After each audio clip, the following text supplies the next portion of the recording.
আসসালামু আলাইকুম। আমি সাদিয়া। আমি পড়াশোনা করছি জগন্নাথ বিশ্ববিদ্যালয়ের ইতিহাস বিভাগে ১৭তম আবর্তন। আমার হোম ডিস্ট্রিক্ট খুলনাতে। আমার স্কুল জীবন শুরু হয় মানে মোটামুটি ঠিকঠাক ছিল সবকিছু। আমি যখন ক্লাস 9 এ পড়ি, 9 ঠিক না, যখন 8 এ পড়ি তখন হচ্ছে আমার বাবা বেশ অসুস্থ হয়ে পড়ে। উনি ঢাকাতে থাকতেন, কিন্তু অনেক গুরুতর অসুস্থ হওয়ার কারণে ওনাকে গ্রামে চলে যেতে হয়। আর প্রায় ২-৩ বছর যাবৎ তিনি অসুস্থই ছিলেন। পরবর্তীতে সেভাবে তিনি তেমন কিছু করে উঠতে পারেননি। তো সেক্ষেত্রে বাবাই একমাত্র ছিলেন পরিবারের উপার্জন করার জন্য। আমরা হচ্ছে ২ বোন। তো বড় কোনো ভাই বা তেমন কোনো সাপোর্টিভ কেউ ছিল না। আমার আম্মু টুকটাক কোনোভাবে চালিয়ে নিচ্ছিল আমাদের ২ বোনের পড়াশোনা। সেভাবেই স্কুল জীবন কোনোভাবে কেটে গেছে। এরপর কলেজ অ্যাডমিশনে এসে যখন চাইলাম যে অ্যাডমিশন দেই, ভার্সিটিতে পড়ি, তখনও এটা আমার জন্য খুব চ্যালেঞ্জিং ছিল, বিশেষ করে ফিনান্সিয়াল সমস্যার জন্য।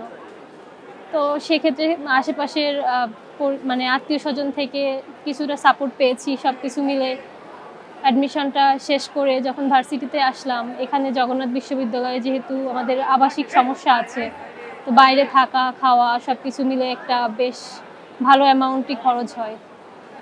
তো প্রথম একটু কোনোরকম কাটিয়ে উঠলেও পরবর্তীতে দেখছি যে পরিবার থেকে আসলে ওভাবে সাপোর্ট দিতে পারছে না। তখন নিজেও কিছুটা মানে টেনশন থেকে অসুস্থতায় চলে যায়। বেশ প্রায় ৬ মাস আমি নিজেই অসুস্থ ছিলাম।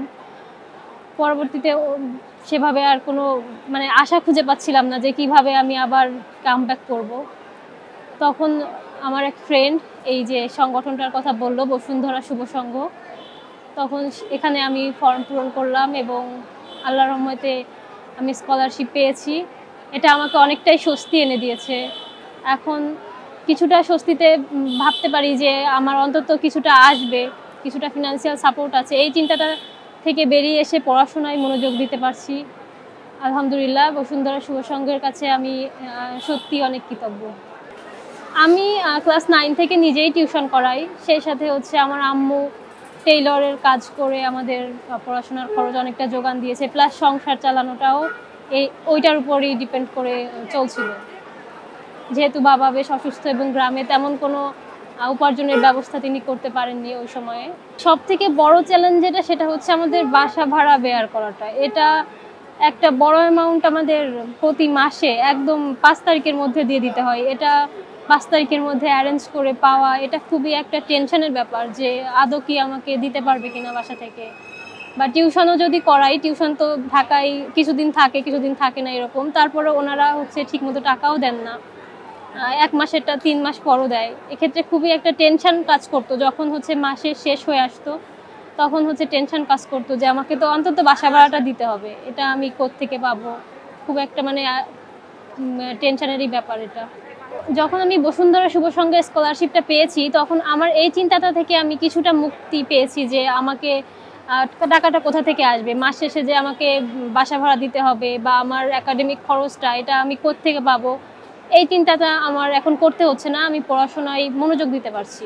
এটাই সবথেকে বড় বিষয় যে পড়াশোনায় একটু মনোযোগ দিতে পারছি, ওই টেনশনটা থেকে মুক্তি পাচ্ছি। আমার স্বপ্ন, আমি পড়াশোনা শেষ করে বিসিএস দিয়ে আমি শিক্ষাক্ষেত্রে একজন ভালো শিক্ষক হতে চাই। আমার এই স্বপ্নকে এগিয়ে নেওয়ার জন্য বসুন্ধরা শুভ সংঘ যে ভূমিকা পালন করছে, এর জন্য আমি তাদের কাছে চিরকৃতজ্ঞ। আসলে আমি হচ্ছে 20 ব্যাচ, তো মানে 20 ব্যাচ না, মানে 2020-এ দিয়েছি। ইন্টারে আমার প্রিপারেশন খুবই ভালো ছিল। ওই সময় থেকে ইচ্ছা ছিল বিশ্ববিদ্যালয়ে পড়বো। আসলে আমাদের ফ্যামিলিতে আমি সবার বড় সন্তান আর কি, এবং বিশ্ববিদ্যালয়ে আমি প্রথম পড়াশোনা করছি। এবং আমাদের বাসা যেহেতু খুলনা ঢাকা অনেকটা দূরত্বে, এটা আসলে আমার জন্য খুব সহজ ছিল না। পরিবার থেকে কিছুটা সাপোর্ট পেলেও আশেপাশের মানুষ থেকে অনেক রকম কথা শুনতে হয়েছে। অনেকেই বলেছে যে এত পড়াশোনা করে কি হবে, সেই তো পরের সংসার করা লাগবে, তো মেয়ে হিসেবে এত পড়াশোনা করার কোনো প্রয়োজন নেই। এ ধরনের অনেক কথাও শুনেছি। তখন অনেক আসলে ভেঙে পড়েছি যে কষ্টটা আমি করছি, কিন্তু মানুষ অনেক খারাপ কথা বলছে। এভাবে চলছে। এরপর যখন প্রথম ঢাকায় আসলাম, তো এটাও খুব চ্যালেঞ্জিং ছিল। ঢাকায় পরিচিত কেউ ছিল না। সব কিছু মিলে একটু কঠিন হয়ে পড়ে। বিশেষ করে যখন আমি ফার্স্ট ইয়ারটা শেষ করছি মাত্র সেকেন্ড ইয়ারে, তখন ফ্যামিলিতে আরও কিছু প্রবলেম ক্রিয়েট হয় আমার বোনদের নিয়ে। এবং তখন আমি মানে সব কিছু মিলে ফিনান্সিয়াল প্রবলেম, ফ্যামিলি ক্রাইসিস সব কিছু মিলে প্রচণ্ড অসুস্থ হয়ে পড়ি এবং আমাকে ঢাকা থেকে আব্বু আম্মু এসে নিয়ে যায়। প্রায় 6 মাস আমি বাড়িতেই থাকি, হসপিটালে ছিলাম। তো ডিপ্রেশন থেকেই আর কি, ডক্টর এটাই বলছিল শেষে। পরে আর কি আস্তে আস্তে কাটিয়ে উঠছি এবং এই কাটিয়ে ওঠার সময় বসুন্ধরা শুভ সংঘ পাশে ছিল।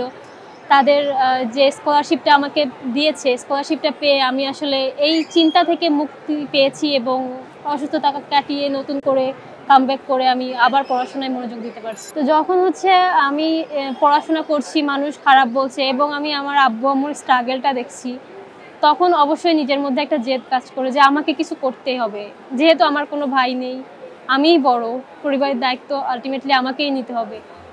এই জেদটা থেকেও আমি অনেকটা এগিয়ে আসতে পারছি।